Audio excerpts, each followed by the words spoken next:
What's up guys, today we're going to be doing the top 5 upcoming foldable phones to get excited for, so let's go ahead and get started. So first is the Samsung Galaxy Fold. Now this was supposed to come out and then Samsung released it too early because they had design flaws, and the CEO even admitted that, but we're really excited to see it come out. It should come out sometime by the end of the year or Q1 of next year, so it's still going to be the same spec wise, I believe. Going to be running Android 9.0, 512 gigabytes of RAM, probably still going to have that 7.3-inch display, 1536 by 2152, 16 megapixel camera, 12 gigabytes of RAM, and the Snapdragon 855, along with that 4,380 milliamp battery.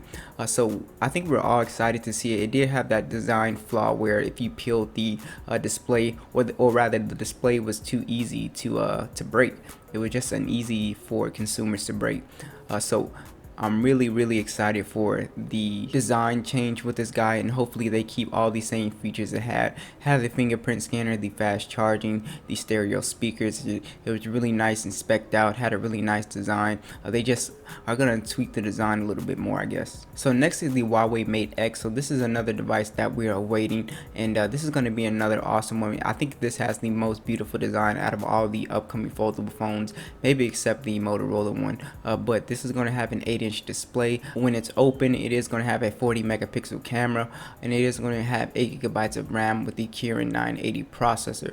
Now along with that, you will have 4,500 milliamp battery, which is going to be very awesome. You will get a side mounted fingerprint scanner along with NFC. It is also going to have that 6-inch display. It's a 6.6-inch AMOLED display at 1148 by 2480.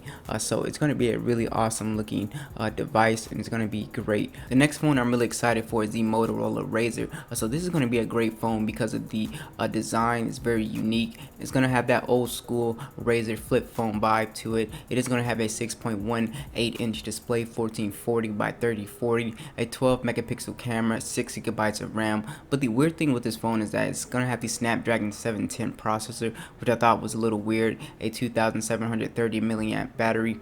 So I'm really excited for this phone because we don't know all the details about it yet, but we do know that it is going to be a little cheaper than the Huawei Mate and Galaxy Fold at around, I think, $1,000 flat. Now the Xiaomi Fold is another one that's going to cost around $1,000 flat as well, and this phone is going to be really awesome. So it's going to have, next is going to be the Xiaomi Fold. So this is going to be a great device. It's going to have an OLED LED display. It's going to have the Snapdragon 855 chip along with 10 gigabytes of RAM. So it's going to cost around $1,000, which is going to be very awesome. So I'm very excited for this phone. I really like the design. It doesn't seem too big of a foldable phone, which I really like.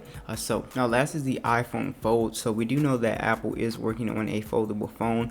Whether it's going to come out this year or next year, we don't know, but they are coming out with one, and it's supposed to have an 8.3-inch display when it's unfolded, similar to the Galaxy X. But we don't know a lot about this phone. It is going to cost around $2,000, which makes sense.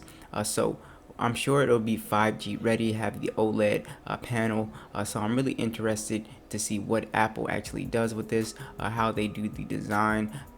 From these concepts, as you can see, it does look pretty cool if they go with a design like this, but you have to ask yourself, where is the iPad coming in this? Are they going to get rid of the iPad lineup altogether for the foldable iPhone? So very interesting. Thanks for watching, and I will catch you guys in the next one.